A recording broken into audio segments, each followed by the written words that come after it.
Speaking of, is fun the right word for the Breakfast Club? Um, Fun and I'm trying to think of another word for it. Insightful, I guess. Yeah. So last week for one of my reviews, I did a manga where I said, "This isn't a slice of life. This is the whole loaf." Yeah. And, and then this is like the first movie that I would really qualify as a slice of life, which is interesting. Or I should say, first one that we've reviewed that I would just qualify that way. Yeah. Yeah. Yeah, it was an early John Hughes movie. I think he did this one after 16 Candles. Was it after or before? I thought this was the first. Let's find out. John Uh, Hughes, IMDb page, ahoy. yes. Um Although, and of course, like all of John Hughes's movies, he filmed it in suburban Chicago. Of course. Yeah. Yeah. I hadn't realized that he had done multiple of the Beethoven movies. Oh Yeah. no, never mind. He was acting or writing. Okay, Yeah. writing. Show me. He only directed 8 movies? Huh. Yeah, he didn't. Yeah, he was mostly a writer producer on everything. Okay, you were correct. He did do 16 Candles first. Yeah. So it's very Okay. funny that Molly Ringwald went from being the flat, unpopular girl who just felt very self-conscious to being basically the cheerleader in this movie. Yeah. Yeah. Yeah. Nice little shift there. Yeah. Um. Uh. D Rhino. I think some of that might be nostalgia. It might be why people obsess over it. Um. It also kind of has so. I think big reason for it is because each character in this movie follows an archetypal high school student. Right. Uh, Like there are a lot of people. Okay, so this is one of those things where is it a element of how Hollywood portrayed teens at the time, or was it actually a thing with teens at the time? Because I can tell you that when I was in high school 20 years ago, I don't recall the cliques being quite so hardline. um, they were for me. Okay, so yeah, so there's some truth here, Yeah, and but it's also one of those things where if I had seen this when I was like 15, this would have probably hit harder. yeah, Because yeah, it definitely feels like the concerns and thought processes of teens. Like, let's run through. Okay, so the basic premise is that it's detention day on Saturday. You have 5 kids who have ended up in detention for various reasons, and it's a bunch, and it's basically a even split across a bunch of different social cliques at the school, and uh, and they all just are interacting for the first time. yeah.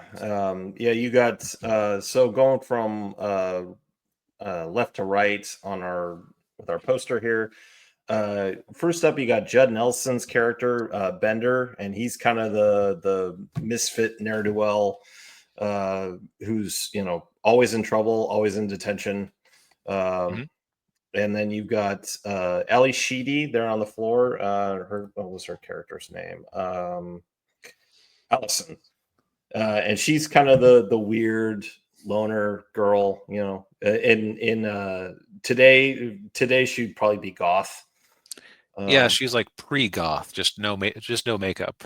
yeah, yeah. And then in the middle is Emilio Estevez as Andrew, and he's the jock. He's a wrestler. And then you got Molly Ringwald as Claire, who, as DB pointed out, is the popular cheerleader, rich girl. And then last but not least is Anthony Michael Hall playing Brian, and he's the nerd. Um, and yeah, so basically, it's just the five of them stuck in detention together, and of course the antagonist of the movie is the principal, uh, Principal Vernon, played by the late Paul Gleason. And when people think of him, this is usually the movie they think of because I think he kind of quasi reprised the role in another like spoof parody movie. Oh yeah, not another teen movie as Richard Vernon. Yes, yeah. And I want to say Molly Ringwald was in that one too. But yeah, and so they basically just start interacting with each other, and the kind of the character who's kind of driving a lot of it is Bender, is Judd Nelson. Right. You know, because Yeah, the movie kind of deconstructs the tough guy thing where you realize that he's just desperate for positive attention or negative attention if that's all that's on offer. because part of the whole process with the movie is they all the kids find out that their lives are not all that dissimilar. They all have like the same pressures. They all have they've got parents who are up their butts about everything. Hmm. Um, especially with like Bender, you find out that he comes from a very rough, abusive home. Although he does have one advantage that most kids in that situation don't have, is that at least the father is present, even though he's a total jerk. Yeah, though, from the description, I think he might be better off if he just had split at some point. Yeah, probably. Yeah. I couldn't remember if his dad was around or not. If it was one of those, I'm getting a pack of cigarettes and then never come home. Yeah. Nope, it said he comes home having had a pack of cigarettes and a six pack and takes that on the mom. Yeah. Yeah. And then like Emilio Estevez's dad is very overbearing, because he wants his son to be like the best wrestler ever, so that he can get his full ride scholarship to college. And a lot of God, I'm trying to think of the term for dads like that, for parents who just they have children who are like excel at athletics, and they put so much pressure on them. Right. It's basically the living vicariously through the kid. Yeah, yeah. Which, having been a college football fan at one time, I heard a lot of stories about that with guys and playing football. Um, Molly Ringwald, the stress is a bit less from her parents and more just like having to keep up with the Joneses with the other high school girls. yeah, yeah, and with Ellie Sheedy, it's just people are always ignore her. Right. So she acts out, she does weird things. Like she was making a weird, I think that was supposed to be Cap'n Crunch and Pixie Stick sandwich for lunch. Yeah, she takes the bologna and just throws it up onto the statue, and then Yeah. makes this weird sandwich, and they're all looking at her like, "What the hell are you doing?" Yeah. Then what was Anthony Michael Hall's deal again? He was just he had to excel at academics, Okay. because So his it's parents were. basically the schoolwork version of Emilio Estevez's sports character. Yeah, he was always, he's under pressure to always make straight A's. And Oh, right.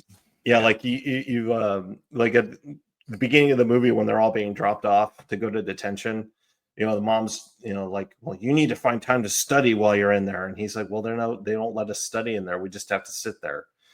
And she said, well, you need to find a way. I'm like, geez.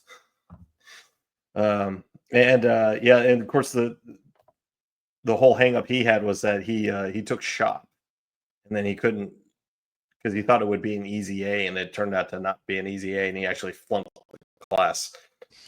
Oof. Yeah. Yeah. Now, what I noticed about this movie is that the whole reason it could happen is that the principal or vice principal Vernon just does not care anymore. He has given up on this generation. Yeah. Ca- He didn't like Gen Xers. And what really struck me is that just watching the movie, in order to happen, I'm going to rewind a little bit. The reason this movie happens at all is that when he notices the kids acting out in detention, and flouting his orders to stay quiet and not move. His reaction is not to take his work, bring it into the library, and watch them more directly, which, why would you put 5 teenagers in a room and tell them not to misbehave and then leave them alone if they've already misbehaved enough to end up in detention? Yeah. Like he is clearly checked out and has no interest in actually enforcing anything. Yeah. Yeah, and so he just so like you say, he just sits in his office, and of course one of the things that happens is Bender takes one of the screws out of the door, making it permanently close, so he can't look in through the door. Which, if he discovered that, you would think that would be an immediate like flag for him to actually come in. Also, they were not being quiet with their nonsense. Like, they were dancing to loud music. There were constantly loud bangs as they were moving things around. If he looked in, he would have seen that they had destroyed a bunch of books. Yeah, or if he had any kind of sense of smell, he would be smelling them, smoking the Mary Jane. Yeah. So like this movie requires a lot of, again, uh, requires a lot of absence on his part, negligence on his part. Yeah. To the point where if they had actually gotten hurt, you would have been. I'm sure they would have been found criminally liable. Yes. Also, I guess there are no smoke detectors in that library. Now that I think about it, Well, it was the 80s. that's yeah. So as far as the actual movie itself, like I said, it's a slice of life. So it is basically just the characters talking and interacting with each other, finding new aspects of themselves, Yes. realizing that everybody, like everybody, more or less has the same drives and desires, and like Daniel said, similar sorts of problems. Yeah. Yeah, and of course, uh, they end up coupling up at the end of the movie. Which, as we know, teenagers who meet in basically teenage jail, they're going to be the most long-lasting, stable relationships ever. Oh yeah. I could totally see you know Bender and Claire, Judd Nelson and Molly Ringwald's characters. I could totally see them making it and living happily ever after. Yep, absolutely. Yep, no It's problems not at all. gonna, yeah, it's not gonna be a toxic codependent relationship at all. Nope. Why would you even suggest that? You're just cynical. I know.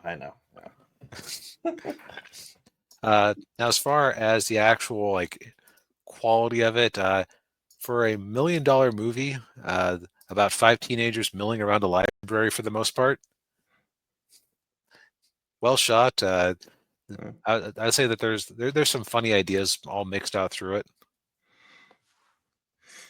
Yeah, I mean I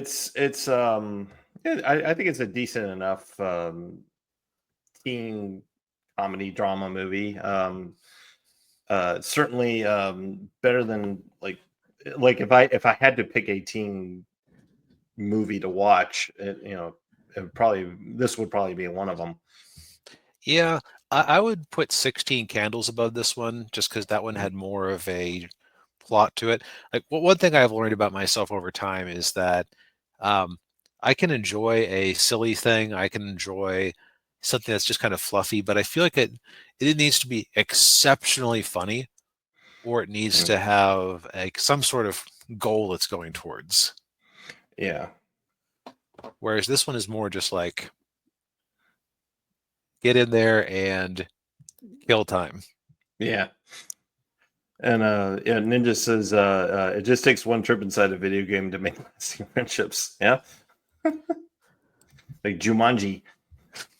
Yeah, there we go. Yeah, Yeah. there's your fanfic idea, fan fiction authors. The cast of The Breakfast Club ends up in the Jumanji remake. Yeah. Well, the cast of Breakfast Club do become Power Rangers. Huh? That's Power Rangers. Yeah, the movie they did like 10 years ago. basically every character, like all of the Breakfast Club characters, like Jason and Kimberly and Billy and like they based them off of the characters from this movie. And the movie, yeah, and the movie and that movie starts off with all of them being in detention.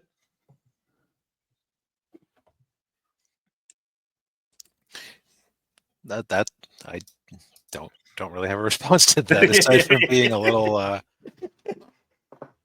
startled. Yeah, well, yeah. I mean, I remember when I was watching. I think I watched it on Netflix. I'm like, oh wait, this is just the Breakfast Club, and they made them Power Rangers. But yeah, yeah, this movie definitely inspired a lot of different, different movies in unexpected ways. Yeah. Well, I this one kind of just is resisting my attempts to analyze it further because it's just a bunch of pretty good actors sitting around and moping when you get down to it. Pretty much, yeah, it is. Yeah. But I will say though that not my favorite John Hughes movie. Yeah, no. Of the ones of his I've seen, definitely going to put in the bottom tier. Yeah, yeah, I would definitely put like Planes, Trains, and Automobiles and Uncle Buck. Oh, hold on. Top. I'm only going to count the ones that he actually directed here, because there's a lot of not great things that I was seeing on his curriculum vitae. Yeah, yeah. Didn't he do God, what was that? Well, She's Having a Baby. Was that one of them? Um, I know he basically, wow, he did 5 Beethoven movies. Or he might have just been. I think he was just credited as a producer on those. Well, yeah, he was a writer according to IMDb. Oh, It looks like the okay. last one he directed was called Curly Sue, which I've never really heard anyone talk about. Oh, I have a vague recollection of that. Oh, I forgot he directed Weird Science. Oh yeah, he did direct She's Having a Baby, which I've never even heard of before. Yeah, I have a vague recollection of that one. You know what? I've seen most of these. Of the 6 of his I've seen, yeah, this is bottom tier, but it doesn't mean it's bad. It just means it's not necessarily amazing. Yeah, yeah, yeah. I would agree. Well, I guess I'm going to pull the plug on this. Yeah, that wasn't great. Yeah, it isn't great. Yeah, it was great. Totally serviceable, but Yes, yeah. But yeah, I think we've said all we need to say